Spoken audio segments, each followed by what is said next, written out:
सभी भैया बहनी का मेरे YouTube चैनल पर स्वागत है। बच्चों, भौतिकी पार्ट फर्स्ट क्लास 12वां और बच्चों अध्याय 6वां। इसमें एक टॉपिक है गतिक विद्युत वाहक बल। यानी जब चालक में कोई गति की जाती है, आगे पीछे किया जाता है, तो उसमें विद्युत वाहक बल उत्पन्न होता है। तो देखें क्या है ये बच्चों। इंग्लिश में कहते हैं मोशनल EMF, इलेक्ट्रोमोटिव फोर्स। किसी सीधे चालक, बच्चों सीधे चालक का मतलब है ये वाला जो दिखाई दे रहा है ना जामुनी रंग का, ये आपका सीधा चालक है।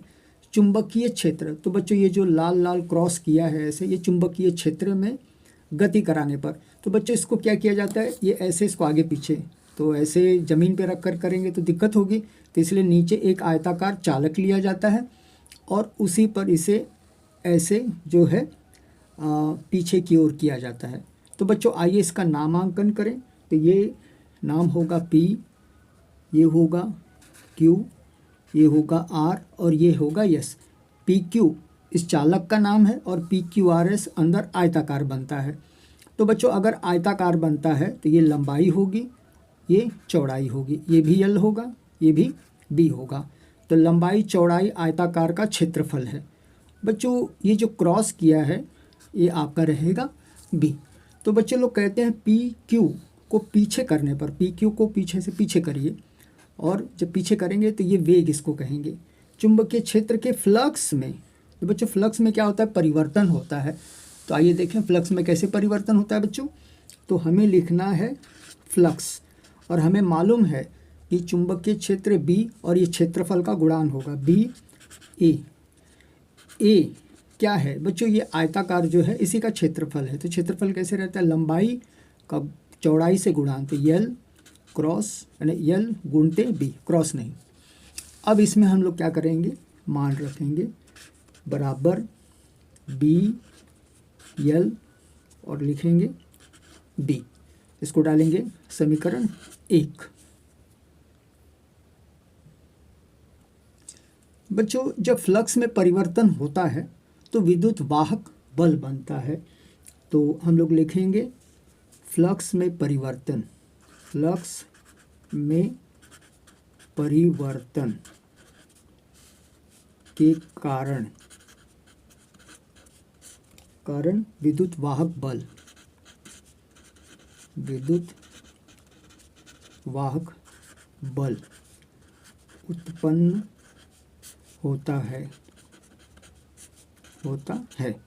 तो बच्चों जब जिसे पीछे करेंगे तो चुंबकीय क्षेत्र में परिवर्तन होगा, चुंबकीय क्षेत्र में परिवर्तन होगा तो फ्लक्स उत्पन्न होगा, और जैसे ही फ्लक्स में भी परिवर्तन होगा तो हमें क्या मिलता है, विद्युत वाहक बल।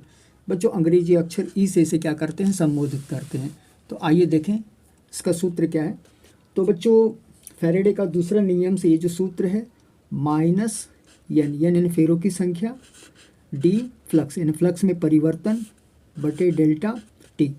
तो बच्चों फ्लक्स हमें दिया है BLB, तो कैसे लिखेंगे,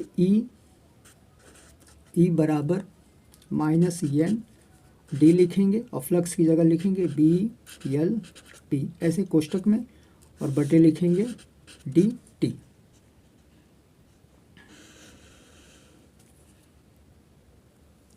बच्चे लोग फिर से लिखेंगे हम लोग E माइनस एन। बच्चों इसमें जो ये चुंबकीय क्षेत्र B है और लंबाई L है, इसका मान स्थिर रहता है, इसको बाहर निकाल लेंगे BL और अंदर लिखेंगे DB अपॉन DT। बच्चों DB और DT क्या है, ये वास्तव में DB और DT, B का मतलब होता है चौड़ाई, समय के सापेक्ष इसमें बदलाव हो रहा है, तो ये होगा आपका जो है ये V है, ये रहेगा माइनस, हम लोग इस तरफ ले रहे हैं इसलिए माइनस। तो कैसे लिखेंगे, E is equal to minus n BL into minus V। तो बच्चों दोनों माइनस कट जाएगा और आपको मिलेगा NBL V। और बच्चे लोग E बराबर लिखेंगे